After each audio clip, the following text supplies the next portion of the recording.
everybody, Christina here with Burnley and Trowbridge, and for our last project, you all spent some time with Angela making a work bag that could be used to keep all of your sewing accessories in, or for a more modern purpose, could be used as an eco-friendly gift bag. So for today's video, we thought that we would do a project that will kind of go hand in hand with the work bag. It is something that is definitely an 18th century project, but also could be used for more modern applications for the holiday season. And that item is a pin pillow. Now, today we're going to be looking at 3 different styles of pin pillows, or pin cushions, you might refer to them as today. One of them is actually a pin ball, and these can be used as accessories to go with your work bag, or if you're looking for a nice way to use up some scrap fabric and maybe make some holiday gifts, you could also use them as the gift to go in your work bag. Pin balls and pin pillows come in many different fabrics in the 18th century. Today I'm going to be working with wool broadcloth and silk patassoy, but taffeta would be a great choice as well. There's also a lot of embellishment that can be done on these. We see some that are embroidered, we see them that have decorative rings put around them. We're going to keep ours pretty simple today, so let's go ahead and get our materials to get started. We'll grab our fabric. So I have some silk, some wool, and you can see my wool is in 2 colors. I'm going to do a heart pin pillow with the red, and I'll do just a simple rectangular pin pillow with the blue. We're also going to need some ribbon or tape to make the hanging bits for our pin pillows, and today I'm going to be using our patassoy ribbon in multiple colors. Of course, once our pin pillows are assembled, we're going to need something to stuff them with, so we're going to need some roving. And I have a few different colors in mine. White works just as well. Also, this is just what we had on hand here in the warehouse, so that's what I'm going to be using today. We don't sell wool roving, but you can find it in a variety of places. You can locate it online through various retailers. If you have a farm nearby or anybody that raises sheep as a hobby, you might even be able to get some roving from them. So, look around, and it shouldn't be too difficult to procure. Let's go ahead and start simple. So I'm going to take my blue wool. I'll set the rest of this aside for the moment.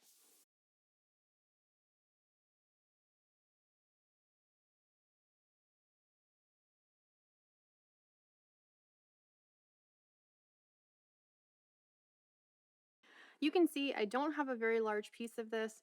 You don't need a whole lot of this to make a pin pillow. The size of my piece works out pretty perfectly if I were to fold it this way to make a nice rectangular pin pillow. I don't have a pattern for this. It's honestly just a square or a rectangle piece that is going to be the size that you find comfortable or convenient. If you're looking to replicate a pin pillow from artwork, you just want to look at proportion for those. You'll find a lot of them when you're looking for them. But I want mine to be about that big.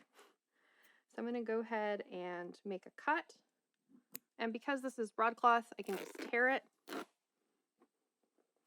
And you can see I have plenty if I wanted to make a few other pin pillows for gifts as well. By the way, these are really great projects if you have a little one that's starting to get into sewing. It's something that can be pretty easily done in one sitting, and it doesn't need incredibly rugged stitching to keep it together. So even if their back stitches are still pretty large and not great, it's still a nice project to sit down and maybe do with your children as well. Once we've cut our rectangle, I'm going to get some thread. I'm using a linen thread for the stitching here. And all we're going to do is we will backstitch around the perimeter, but we don't want to backstitch the whole thing because we're going to need to turn this inside out in just a moment. So when we get around that last corner, we're going to want to leave about 1.5 inches to turn this out so that we can stuff it, and then we'll finish that edge later. So let's go ahead and start our backstitching. And this doesn't need to be anything spectacularly small. Can be 6 to 8 inches per inch if you want. It can be a little bit tighter than that if you desire. There's not going to be a whole lot of strain on this.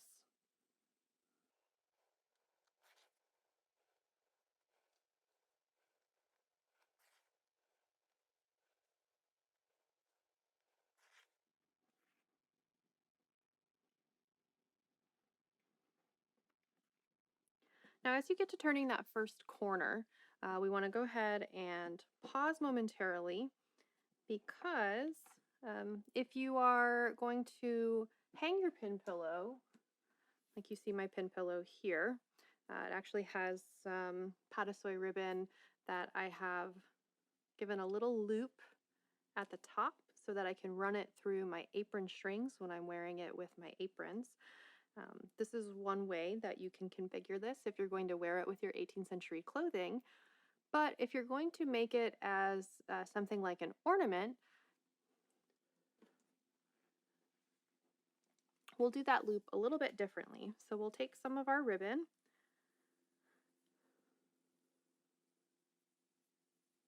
and give it enough to allow it to hang prettily.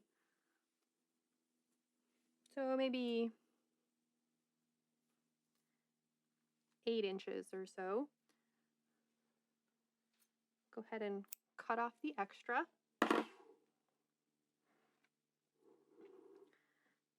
And what we're going to do is we're going to actually open up our pin pillow,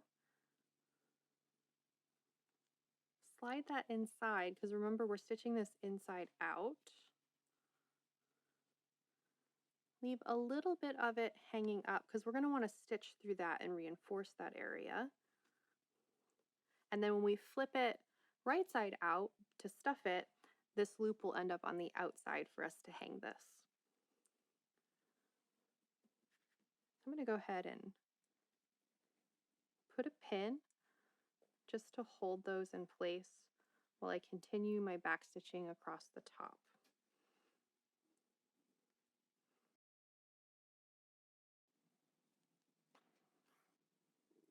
Now, broadcloth is naturally pretty thick, and we're sewing through 2 layers of broadcloth and 2 layers of patassoy at this point. So if you're having difficulty taking your stitches, you might need to try stab stitching. So sticking the needle through, pulling it out the one side, sticking it through, pulling it back out the other side. So don't be discouraged if that's difficult to navigate at first.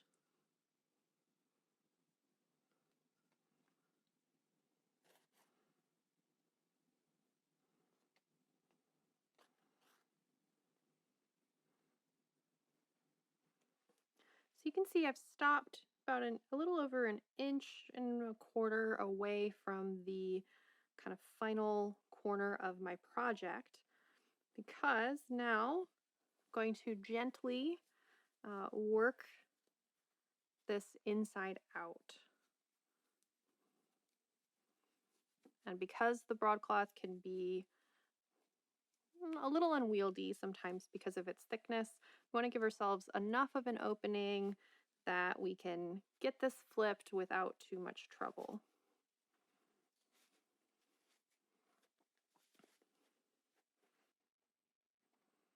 You can work your finger.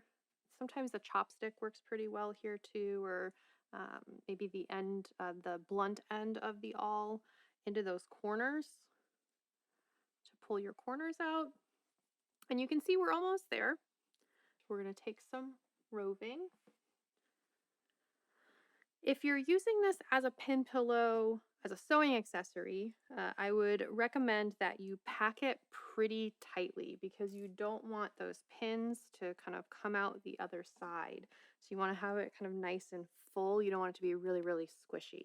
If you're using it as an ornament or a holiday decoration, you don't have to go as heavy on the roving for this. You could stuff it a little lighter just to give it the fullness without needing it to be packed in there tightly. So because this one I'm doing kind of as a decoration, I'm not going to pack it too tightly, but I'm going to pack it just enough to make it look full. You do want to make sure you're getting the roving into the corners. Now we still have our opening. So what we're going to want to do is fold that in ever so slightly. Try to match it to kind of the seam allowance that you were using on the interior so that it has an even appearance. And then what we're going to do is we're just going to whip stitch or slip stitch this closed. So it helps to take a bite a little further back to bury your knot.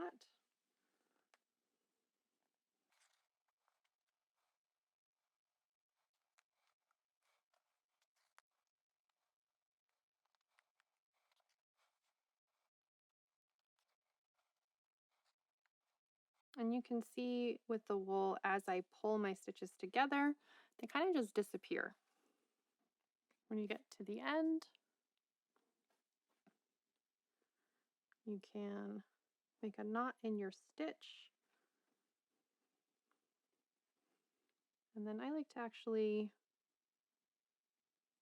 run my needle back a little bit through just to hide my tail.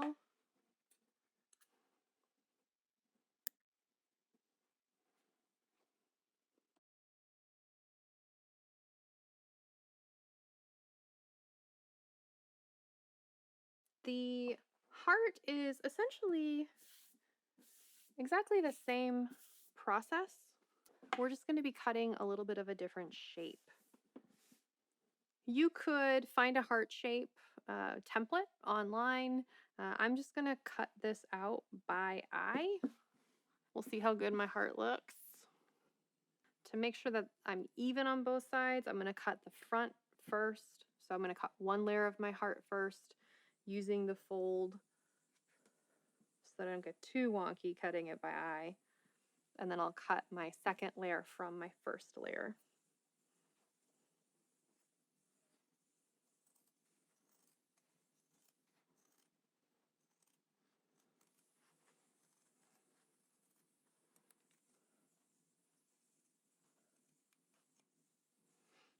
All right, so you can see, I know it looks a little elongated, but that's pretty typical of hearts in the 18th century.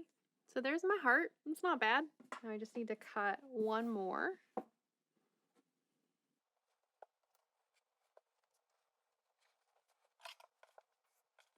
Okay, so now I have two hearts.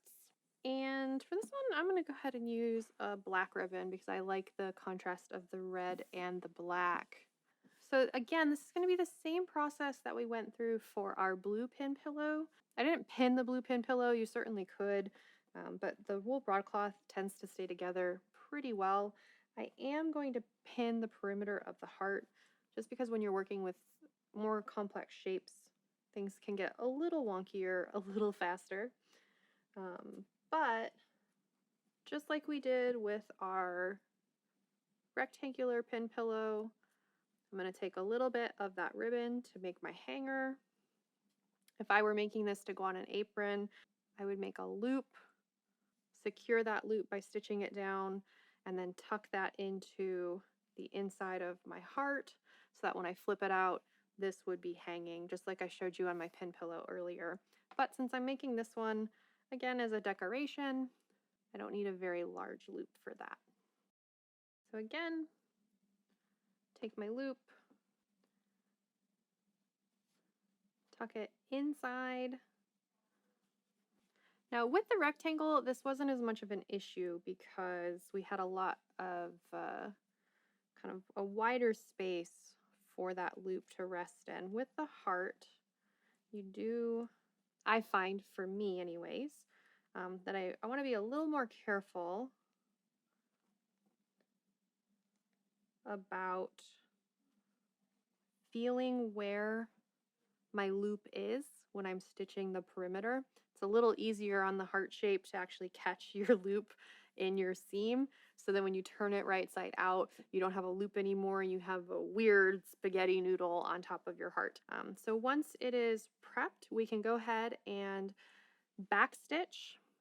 And I like to start for this one at the point backstitch around until we get about here, so about 1.5 inches or so away from the point, and then we'll use that to flip it right side out. All right, so we've backstitched, turned, and stuffed our heart. We're going to do the same thing that we did with our rectangle, which is to turn, and then we'll just whip that to finish.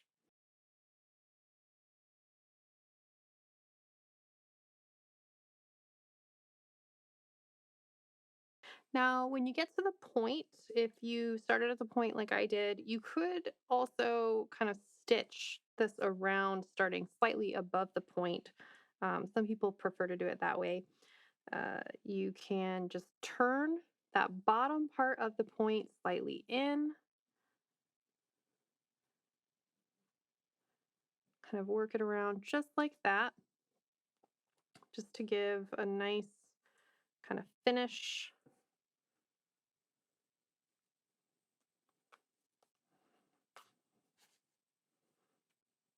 All right, and once you get to the end, we'll go ahead and knot off, bury our thread.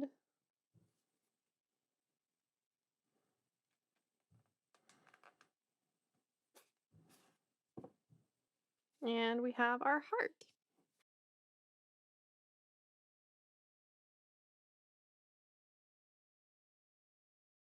Okay, so for our last option, which is a pinball, you might recognize this silk from Angela's work bag. We're going to use the rest of it. So I'm going to take the silk and give it a little fold. I only need a small portion of it. So again, these are great projects for small scraps that you have left over. And honestly, I just need a circle. So however you want to get a circle onto this fabric, if you want to print a template, if you want to just grab a glass or any other kind of circular household item, you don't want the circle to be too large, but you also don't want it to be too small, unless that's kind of what you're going for. For me, I don't have any like household items in the studio right now, but I do have this guy. So this is what I'm going to be using. And I like to live dangerously.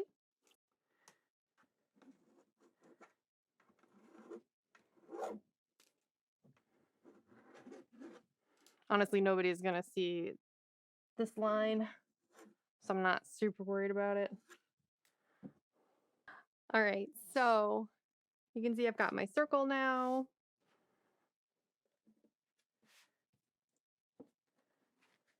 I'm going to go ahead and give these a pin.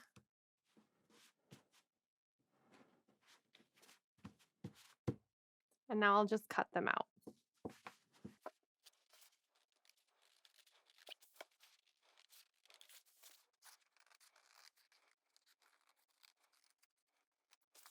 Ta-da!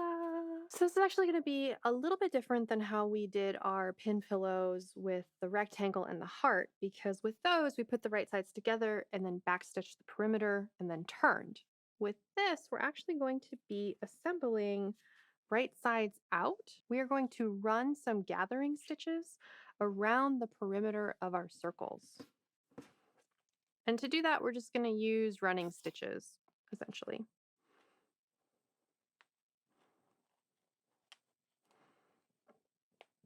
Now, you don't want them to be gigantic, but they don't have to be teeny, teeny, tiny either. So probably a good, 6 to 8 stitches to the inch would be probably fine.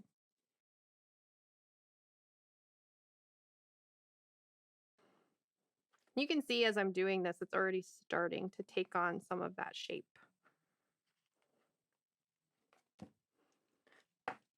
So let's go ahead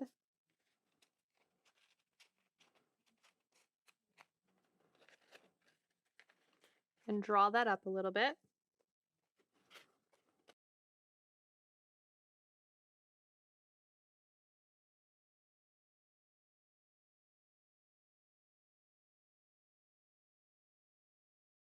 Give yourself enough of a tail that you can grab onto that.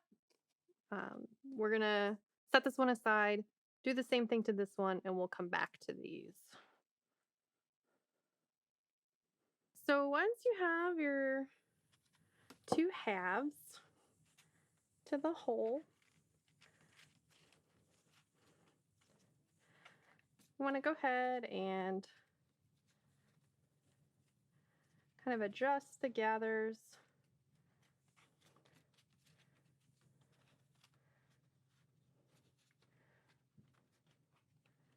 just to distribute the fullness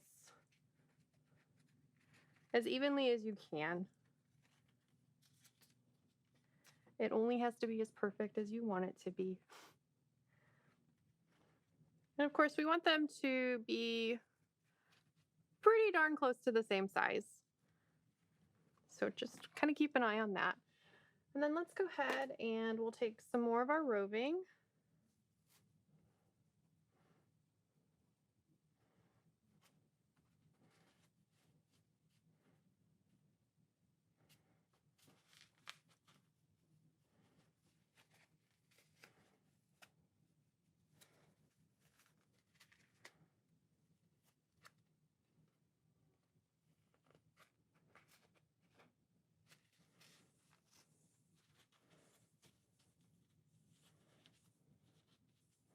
It's kind of like making a dumpling. It's just a little silk and wool dumpling.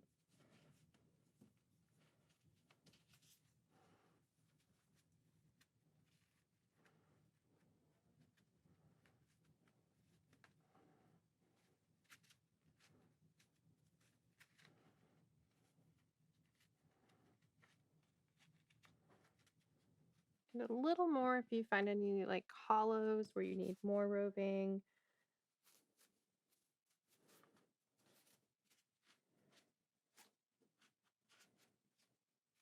Just pay attention to how you've collected up your gathers and take a couple of stitches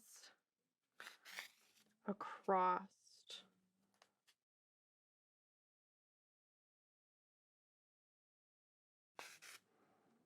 Kind of the same way you would with like a cloth button, actually, a cloth covered button.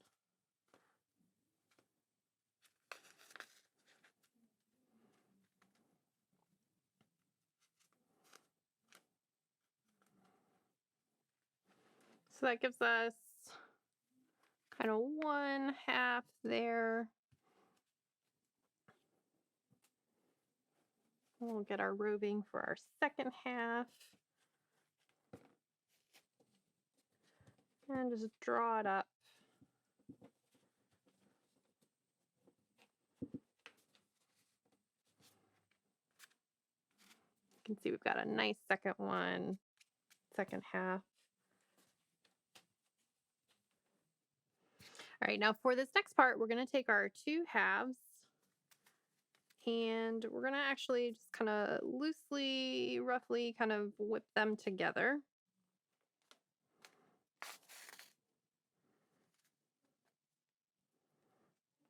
Just catching sort of the insides there. This is just to kind of hold them until we can get our ribbon on.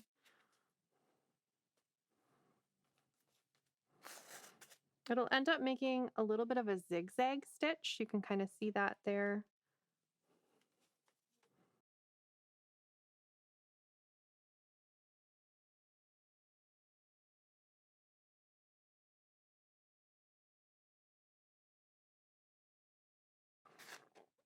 So you can knot that off. That was quick and easy.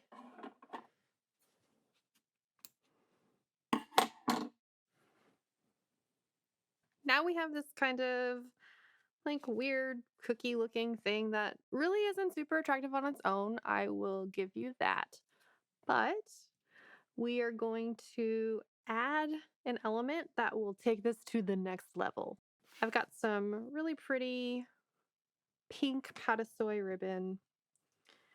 And what I'm going to do is actually wrap the ribbon around the edge, like you see there. And I'm going to pin this in. And I'm actually going to hem the ribbon down on both sides. I'm going to take some reinforcing stitches here at the top.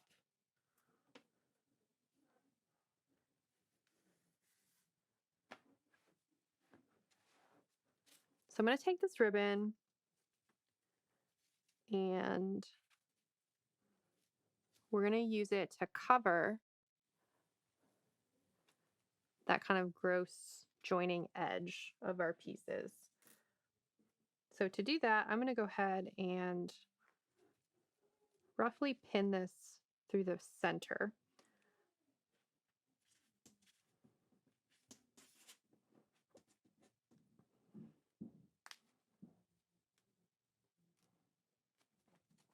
The whole way around.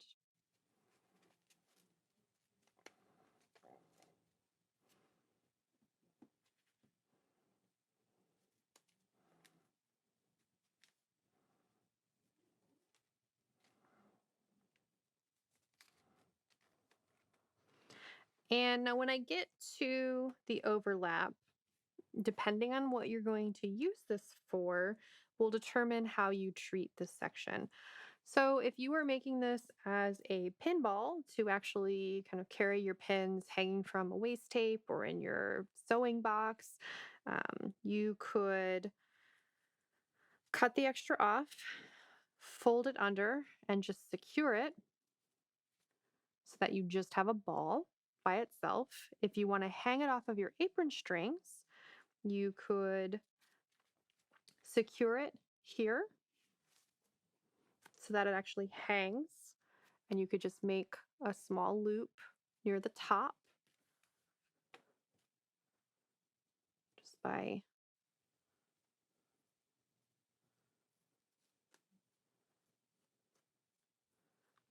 folding like that. For our purposes today, to make this as a decorative piece,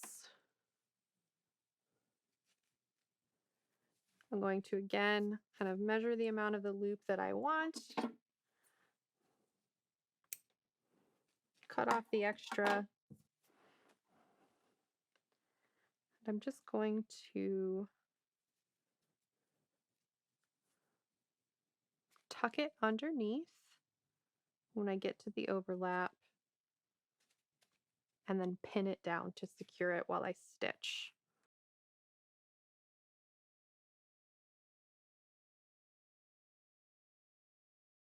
So once we've pinned on our ribbon around our two little sides,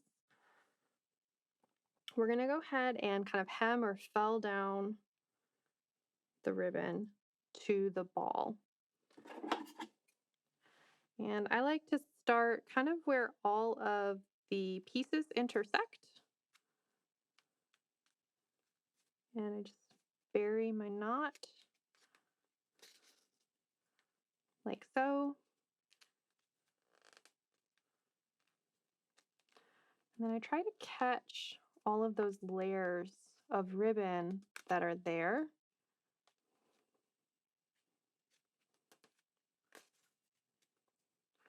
So it'll keep everything nice and secure. And if you want to, you can take a couple of extra stitches across here just to keep everything nice and tight to your pinball.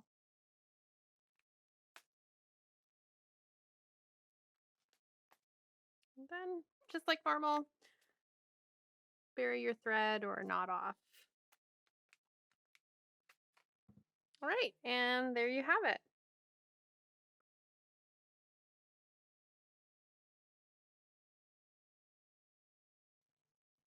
If you are making these as gifts and you want to personalize them, there are some pretty fun things that you can do with pins. They did this in the 18th century too, where they put kind of messages into their pinballs. I would recommend getting some applique pins for this because they're very short, so they won't go through the other side as easily, particularly on decorative pinballs.